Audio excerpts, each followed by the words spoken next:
OneLife Youth. This is Pastor Mike. I hope you're having a great day. Hope your week was amazing.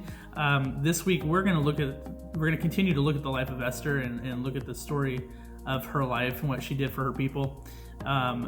If you remember, last week we were looking at Esther chapter 2. We started in Esther 2, and we made it through verse 20 basically. So this week we're going to look at verses 21 through 23 of Esther chapter 2. Okay.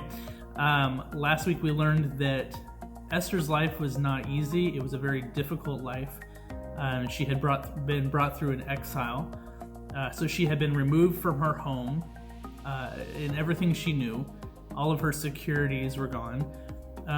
Her parents had died, and so now she is being raised by her cousin.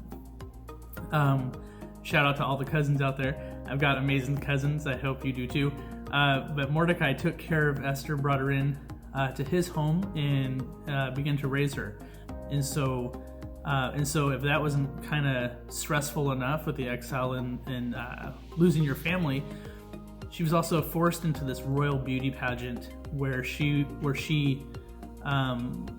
was forced out of her comfort zone, and she would eventually become the queen, right?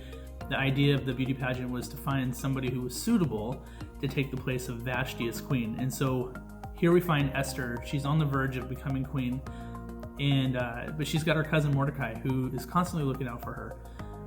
Well, in Esther chapter 2, we find that he is standing post, he is standing guard at the gate, and he has overheard some information that becomes very crucial to the life of the king. And so Esther chapter 2, verses 21 through 23, it says this: "One day as Mordecai was on duty at the king's gate, two of the king's eunuchs, Bigthana and Teresh, who were guards at the door of the king's private quarters, became angry at King Xerxes and plotted to assassinate him.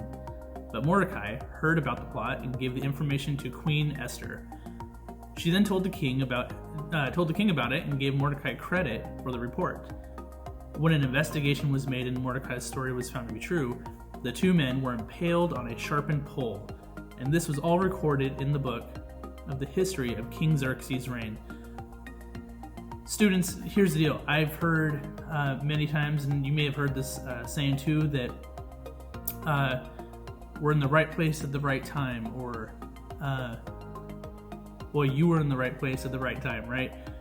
It kind of has this, it gives this idea of luck, that you were lucky to be there when you were there. But the truth is, there's many times in our lives where God will lead us. God directs our path. He directs our steps.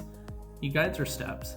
In this moment, I don't believe for a second that this was an accident, that Mordecai had been there at that time to hear that story and to hear the plot attempt. And so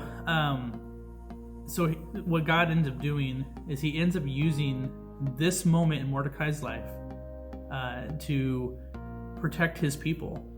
And so we're going to learn that further on in the story as we go. But I want you to know that wherever you are today, if you have given your life to God, if you are trusting God with your life and your steps, meaning that you are trusting God with everything, if you are trusting God with the journey that you are on, God will guide your steps and he will order your steps.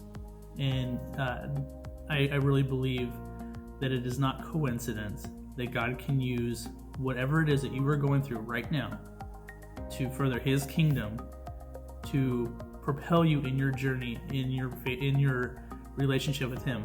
And so you guys have a great week. We're going to continue to look at the life of Esther. Next week, I believe that we're going to be looking at the life of Haman. Haman is the villain. And so make sure you check out Esther chapter 3 this next week. And like always, if you have any questions, if you have any comments about the story, we are on our Facebook page. Feel free to post those things. We would love to hear from you. We would love to hear what it is that you're getting out of this. And you guys have a great week. We'll talk to you later. Bye.